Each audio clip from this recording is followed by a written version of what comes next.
you have an interest in horses and love learning more about horses, the horse industry, teaching, or even managing your own horse business, then you're in the right place. We would love you to join us on our mission, which is to improve the lives of horses around the world through the education of riders, handlers, and trainers. So get comfortable, listen in, and enjoy. Today I'd like to introduce Margaret Forster. Margaret is a general all-round rider and coach. She not only rides and coaches dressage, eventing and show jumping, she does a lot of trekking, and she's also done stock work and track work and fits all of this into a busy life of coaching full-time with 4 children. How are you today, Margaret? We're very well, thank you, Glenys. How are you? Wonderful. Margaret, we normally start off with your favourite quote. Have you got a quote you can talk to us about today? I have. I can't actually state the owner of this quote. I know that it's come back through generations. And the thing that I frequently find myself saying to people is a quote in which if you allow the horse to think that you have 10, 15 minutes to do something and it needs to be done in a hurry, it's going to take you all day to achieve that end result. Okay. If you pretend to the horse that you have all day and you take your time and back off, then it'll take you 10 minutes and it'll be done. Yeah. And I find that applies to things like floating, achieving transitions. If you get in a hurry, if you push, hassle, come on, we've got to do it now, it's not going to happen. But if you back off and you say, okay, we might have a canter sometime later on today, the horse will go, oh, canter, okay. And then you've got it straight away, or on the float, not a problem. So a lot of the response that we get from our horses is relevant to the amount of stress and our own personal attitude to that particular subject. And it's relevant regardless as to what discipline you're applying it to and what you're actually trying to achieve. I was just going to ask you about the stress. Do you think if you put yourself on a timeline, you've got the stress, but if you say you've got all day, you don't? But you've already answered that question anyway. Yeah. Yes. Because horses don't work on a clock. No. They do work to stress response and the attitude of the trainer, of the person who's handling them. And if that person is stressed and tense, then immediately the horse becomes stressed and tense, which means that your achievement level is going to go down. But if you can go in there and say, yeah, there's a float, look, sometime today it'd be nice if you got on, they'll go, oh, yeah, okay. Yes. And on they go, and there's not a problem. Good. But I don't know who it was that actually said that, but it was. Margaret, you've got background in a lot of different types of work with horses. Tell us, first of all, how you started with horses, because you've got a fairly broad background. I'm interested to know what your first memories are. Yeah. Okay. I first recall having been taken riding when I was about 5 or 6 years old. I'm 47 now, so that goes back more than 40 years. And at that stage, it was just the usual, once on a weekend trail ride, that kind of thing. I took to it immediately like a duck to water, but my parents weren't interested in supporting that at all. I was fortunate enough to have a friend in high school who had horses. Her mother was a single mother with 2 kids. She was quite strapped to produce her kids as she wanted to. Her daughter would come to my house to eat, but I would go to her house to ride. So she and her brother always had very good horses, and her brother was kind enough to let me ride his. So I grew up with this best friend of mine through high school, who is still now a best friend of mine, even now all these years later. And the reason that I continued riding and was able to learn to ride was basically because of that family. Their family supported me in riding, and that was how that all came about. So she now rides FEI in Sydney and has a great time and has continued with it. She doesn't let me ride her horses anymore. But that was how I got into everything. And I was then a rider, and all I ever wanted to do was ride. So when I finished year 12, I went out and did 3 months track work to get myself the on-ground experience that I needed to get into ag college. Okay. And proceeded on I went to Marcus Oldham in Geelong for the 12-month period there. Well, I was going to ask you, did you have a career?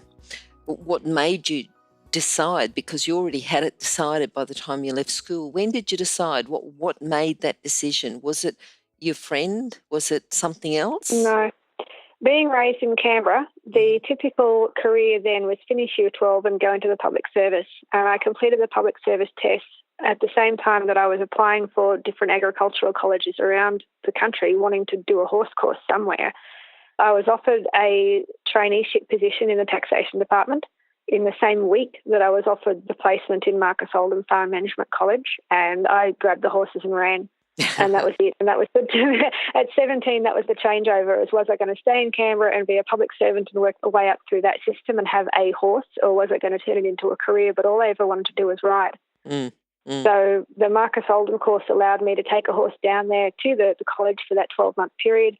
During the 12-month period, that included a 2-week tour of the Scone district. We went through all the big thoroughbred studs and the breeding facilities in Scone, through the vet clinic, had a look at everything. And also 2 weeks tour of New Zealand as well. We went to New Zealand and went through, again, the standard bred and thoroughbred studs over there, and a lot of training facilities. They still train steeplechasers in New Zealand. So we were able to look at the training programs of some of those riders. They don't do that so much in Australia anymore, but they did then. This is in 1989.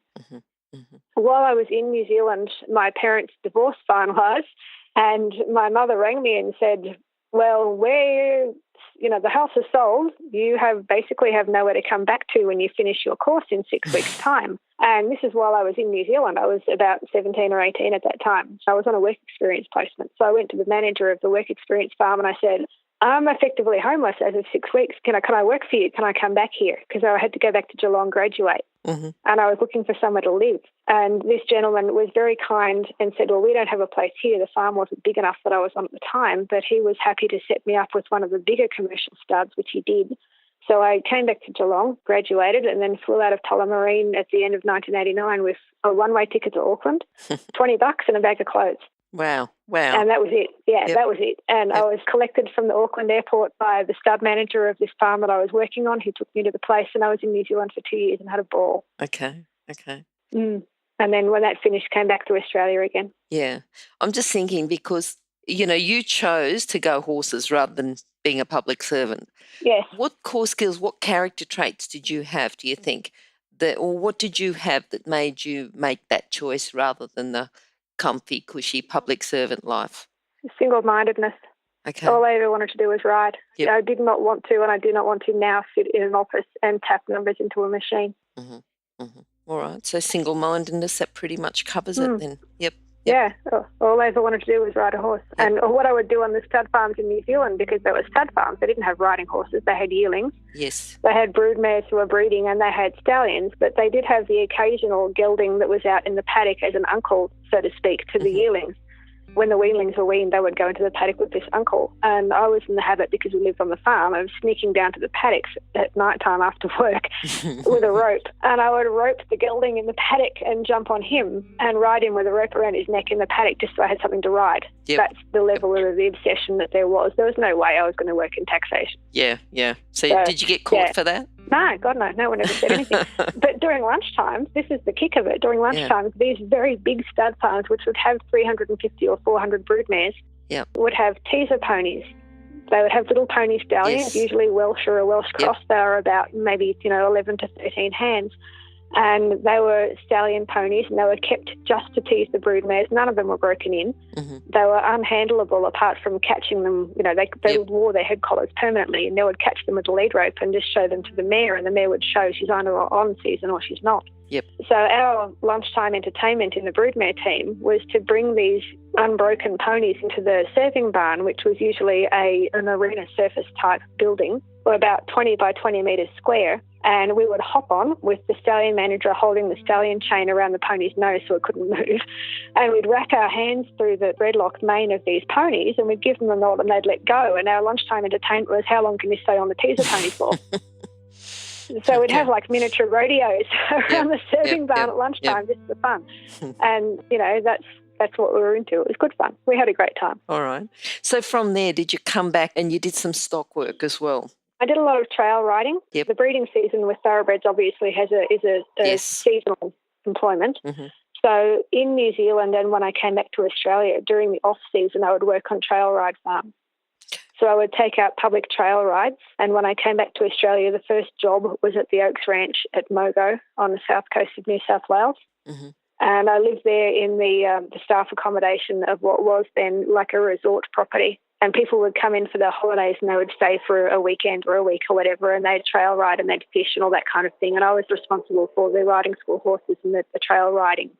And did that for a time until, again, seasonal work. Winter kicked in and no one went riding in winter, so that was the end of that. Okay. And then ended up working on the full board staff at a property called Bibaringa, which is here in Canberra now. Mm-hmm. So I came back to Canberra after about 4 years out. Okay, now we've talked a lot about, two dressage, show jumping, eventing, classical trained coaches, riders. Yeah. Something, and I know, just from my own experience, that working track work, riding track work, stock work, you'll learn different things. What's something that you learned, different techniques to use with horses? Techniques? Exactly. Sure. Tell us a couple of different techniques that you might use that you've then been able to incorporate with your more classical riding. All right. Well, not so much classical, but in relation to the control of the very young horse. Yep. The typical tightness of a throat lash, for example, is 4 fingers sideways against the cheekbone. If you can do up your throat lash and fit in your 4 fingers hand sideways between the cheekbone and the throat lash, your cheekbone is set at the correct fitness for that horse. When you're riding a green broken 2-year-old thoroughbred and you take them out the back of the town away from the racetrack to trail ride them up and down hills to get their fitness work happening, you tighten the throat lash right up so that it's sitting against the gullet of the horse's throat. That way, if the horse bolts on you, which they do because they're 2-year-olds unbroken and you're sitting on a flight animal, they've got about probably 40 to 50 metres of airspace in their lungs. But the throat lash being tight prevents any more airway from incoming when they stretch their necks out and start bolting. Okay. So the trainer would always say, if you're going out, do your throat lashes right up, and then when they bolt, you can't get more than 40 to 50 metres in their stuff, which works. Okay. So if you're sitting on a horse that is a flight animal and it's untrained and you're putting your life at risk going out there in the big wide world where there are no racetrack fencing, you're out in the open, we used to ride them around the back of town.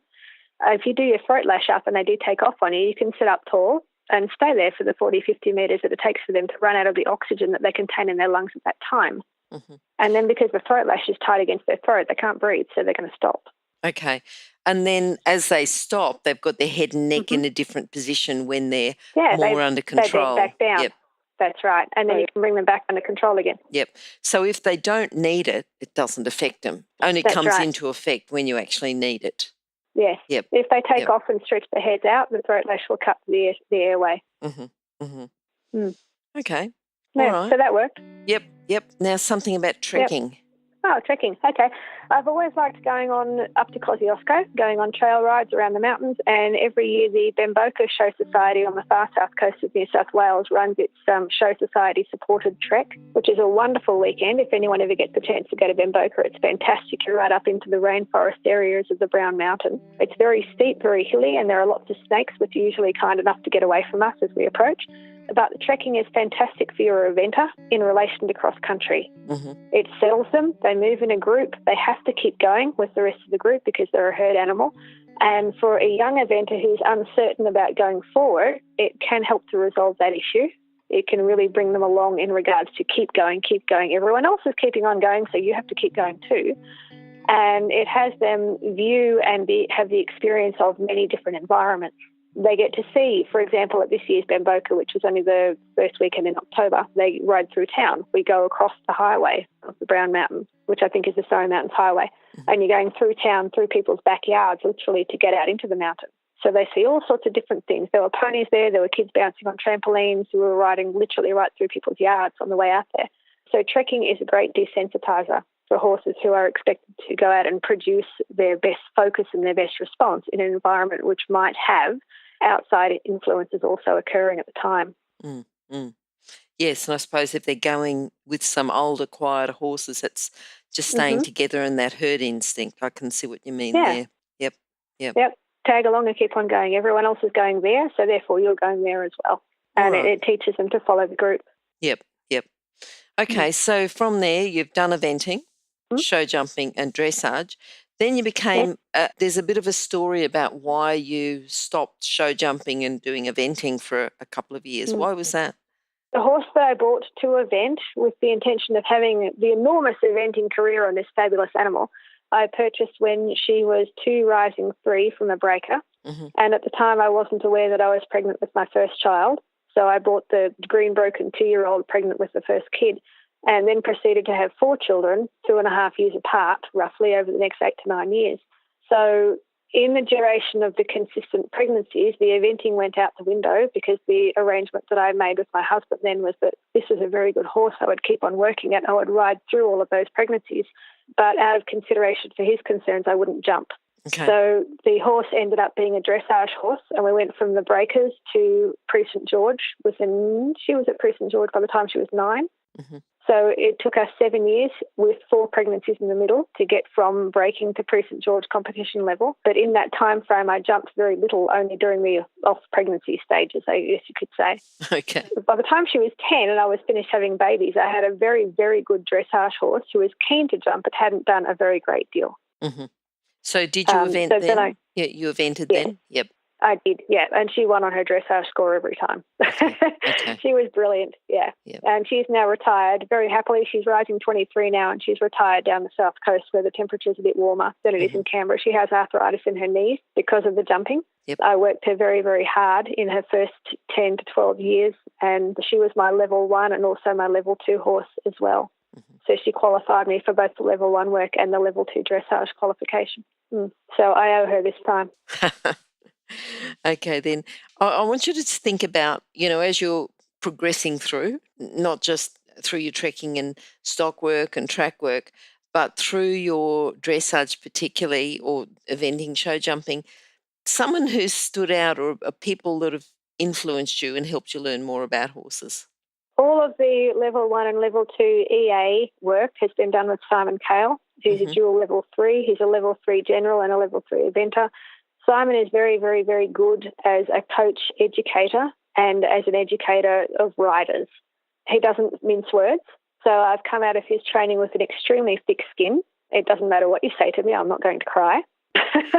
And that's come from him very much so. I was going to say Simon, it was actually an earlier guest, and he did say, no one comes to me if they're faint-hearted or something like that. So, you must have cut through that.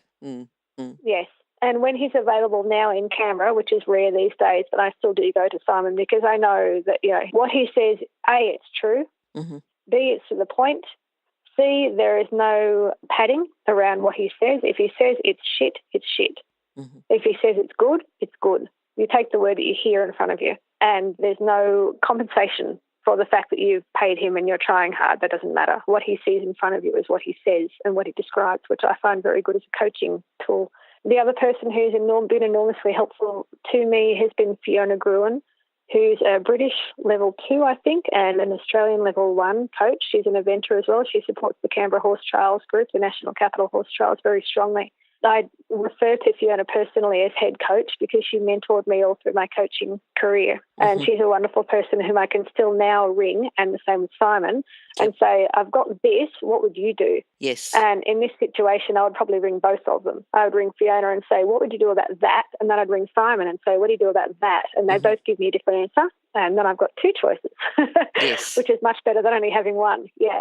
And then I'll add my own in as well, and then I've got 3. So it gives you different alternatives because, as we all know, not every single method works with every single horse. It just allows you to step out of the box a bit. Yeah. You need to have a filing cabinet in the back of your head, and you can have your way of doing things, so-and-so's way of doing things, such and such's way, and what's his name's way. And one of those is going to work. Yep.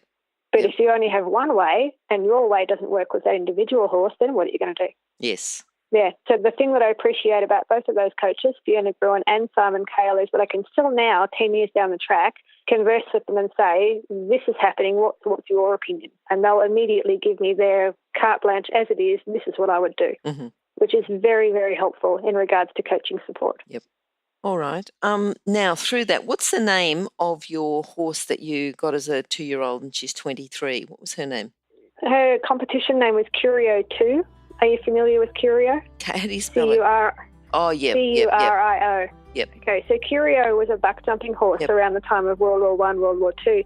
Curio was a draft horse cross chestnut mare who went unridden for 23 years, and she was only ridden once the arthritis had kicked in for the 8-second time frame. She was unridden for 8 seconds for 23 years, which is pretty phenomenal for any buck jumping horse in the country. And when I first got Emma, as I call her, my Curio 2, I would land after a jump forward over the horse's neck. And she would look at me over her shoulder, flick an ear back, tip her right hip up in the air and toss me over her shoulder. So I'd go, canter, canter, canter, jump. plop, get up, go catch the horse, get back on. Canter, canter, canter, jump, plop. And so she taught me to sit up. And because she bucked me off pretty much every time we went over a jump, I named her officially with the EA Curio 2, which is why she has that bearing. And people who are aware of the history of the original Curio would read that on her entry form, and I would go then and check in with the judge, and they'd nod at me and go, yeah, this is going to be an interesting test. But she never bucked me off in the dressage, only in the show jumping. Okay. And once I learned to sit up straight, then that was the end of that. She can't get me off anymore. She hasn't done for years. Good. What do you think your proudest moment's been? When that horse at the age of 20, in my mind, won the Berrima Horse Trials, and she failed to do so because of rider error. She won her dressage score at the age of 20 on a 78%. She show jumped clear, she cross country clear, both in time. I misinterpreted the placement of the tripods of the show jumping, and I misjumped 9 and got myself eliminated. Oh, okay. So she didn't come home with any ribbons. She was eliminated in the show jumping, unfortunately, and prior to the cross country. But her scoring was such that if I, as a rider, had not made that error, that horse would have won Berrima Horse Trials as a 20-year-old. She's a great horse. Yeah. All right. Thinking about how do you fit this all in just as a regular thing? Tell me some time-saving, time planning tips, because you're a full-time coach anyway, and you've got 4 kids. Yeah. Yep. Yes. 4 kids on my own, may I say. I separated them from their father about 10 years ago. I get up at 5 and I'm at the paddock at 5:30, which puts me on the horse at 5:45. I ride from 5:45 until 6:30.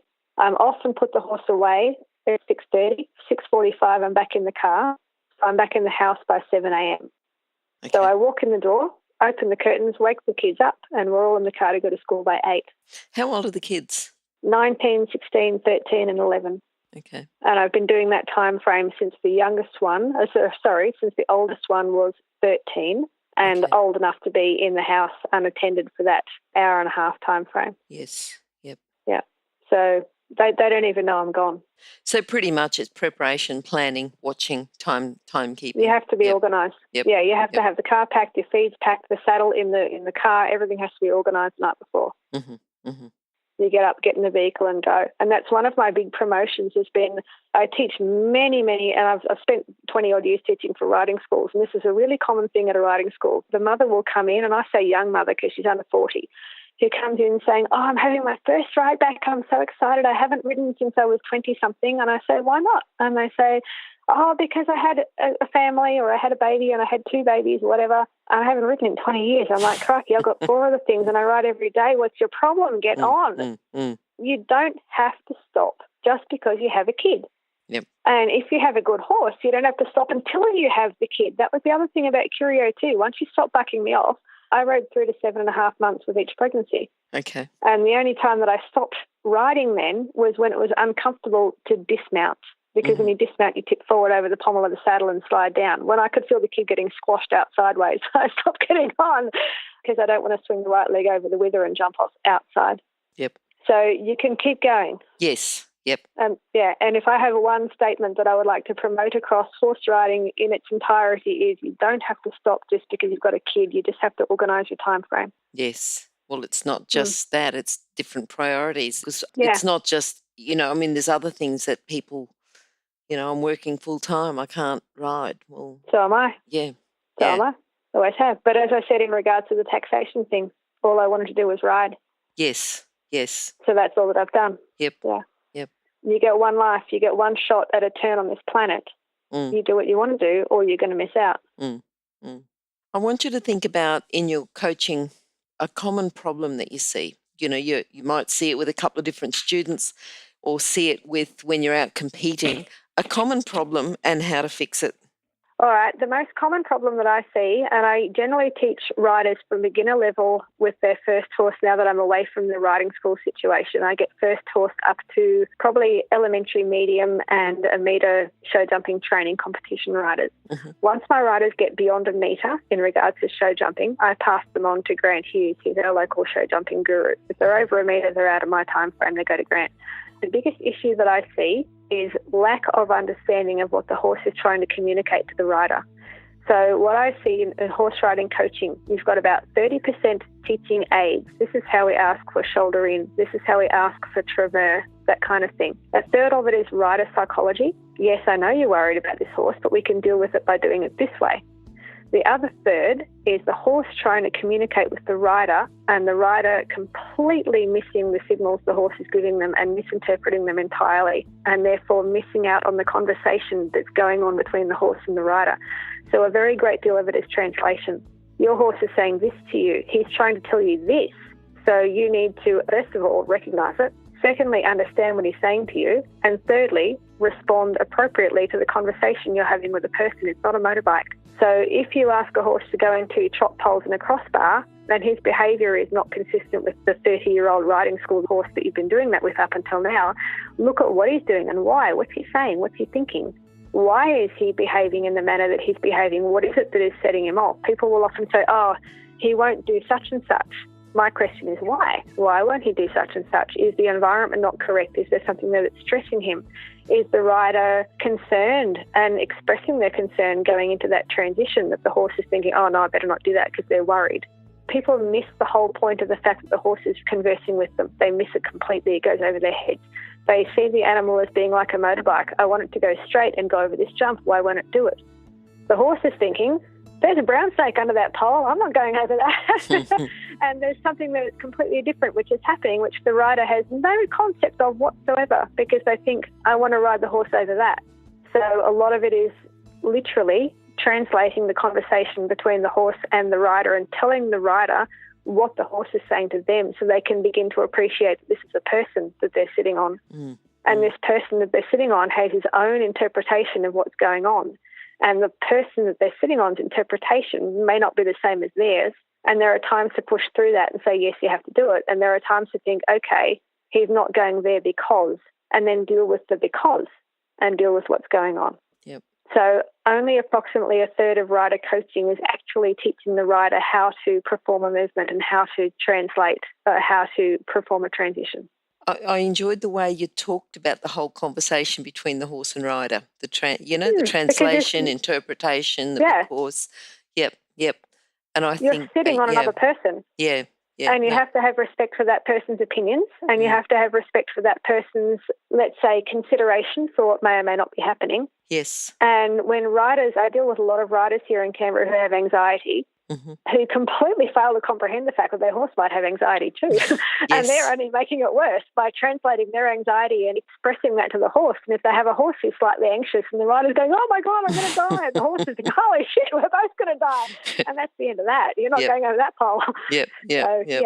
So you have to be able to appreciate that this is not a bicycle.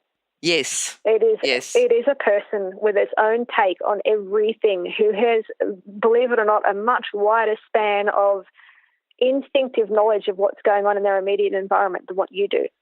You see a pole on the ground. The horse sees the pole on the ground, the magpie that's swooping him, the trees that are swishing from side to side on the other side, the fact that the gate's open and his best friend's over near the paddock fence. So that's very inviting. And also this person who's on top of him isn't quite sure what they're doing and their legs keep wobbling. So what you perceive is not what your horse perceives. And their instinctive perception of their immediate environment is much, much, much stronger than ours. Yep. So all that has to be then conversed, all of that has to be conversed to the rider so they can appreciate what their horse is seeing, what their horse is feeling, where he is in all of this conversation, and then try to get their way through that so they can then convince them to go over whatever it is or do whatever it is they're trying to do. Yep. All they're thinking is, why won't you canter? Yes, yes. The horse is thinking 1,000 times more things than that, I can assure you.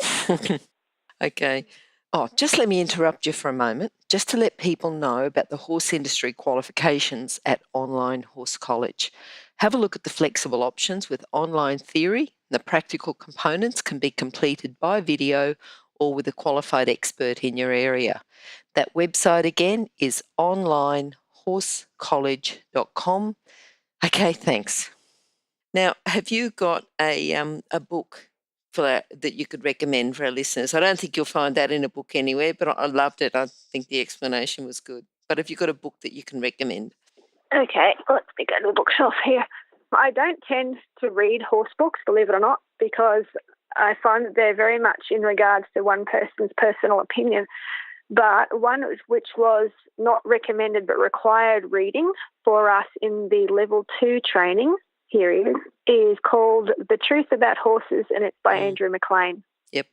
And again, Andrew McLean has a different opinion from that which I hold in regards to a lot of subjects, but it's an opinion which is valid. So I would certainly read it. And the thing that I would suggest, and here's when you're coming back to asking what would you read or what would you think, I like it when my own personal clients go and have lessons with other people. I don't get jealous or cranky if they say, oh, I'm going to go to a clinic with so-and-so, and they look at me sideways thinking, is she going to be cranky? I'm having a lesson with somebody else. I embrace that for several reasons. One, because they'll go and have a lesson with somebody else who will charge them 3 times more than I do, and they'll come back to me saying, he said the same thing you did, but you say it a lot cheaper. And I think, yeah, God, so you're sticking with me. That's sweet. Secondly, you get someone else's opinion on the same thing. And if you've been saying the same thing to the same rider for the last 10 years, in order to ride a left corner, you need to have your inside leg on the girth, your outside leg back, your shoulders turned left, and your inside rein shorter. I verbalise that the same way each time. Once they've been listening to that for 10 years, that becomes water off a duck's back. They don't hear it anymore. The next instructor that they go to for a clinic lesson will say, think of a leg you'll left into the corner and push your horse into the corner with your left leg. And they'll go, oh, yeah, I'll try that. And they'll do exactly what you've been telling them to do for the last 10 years, but they're hearing it with a different set of words. And they'll come out of that lesson going, yeah, that worked really well. And I'll say, yeah, that's what I've been telling you for 10 years. You just haven't been doing it. Because different people will hear and interpret different things in different ways. And if you can have it if you can have the same thing verbalized in a manner which clicks, it doesn't matter whose mouth it comes out of. Yeah. So when you say, what would you read? Yeah, go and read Andrew McLean. That's great. He has an opinion. Yep. And his opinion is verbalised in Andrew McLean's own personal manner. And you'll hear exactly the same thing stated by 50,000 other people who will all each have their own individual way of stating that. Yep. And those each individual ways will click with somebody. Yeah. Sorry, I'll stop preaching now. I'm just thinking about what are you looking forward to now? What does your future hold? My God, I want to retire and get away from these horrible children. Thank you for closing the curtains. One of them is just going around the house right now, shutting all the curtains for me. My retirement involves taking because I have so many kids and work full time, I only keep one horse in competition level work. And that horse that I have at the moment, I've gone through maybe 6 or 7 since I retired the old girl. And I found one that is a match for me. He is a very, very talented dressage horse in that he's just turned 5 now and he's competing and winning at elementary EA competitions. But he is not brave on the cross country. He doesn't like to approach unknown objects in canter. He would like to walk up and touch them first and smell them and make sure they're okay. Then he gives me the thumbs up. Then we can swing around and jump it. Unfortunately, that doesn't cut it in regards to competition eventing. So with more exposure, I'm hoping that he will event. We're going down the coast next weekend to do the Mirrabooka Cup show jumping. So the more different environments he gets to go into to show jump, then hopefully the more he'll come out as a cross-country horse as well, and then he'll have an eventing career. That's my goal.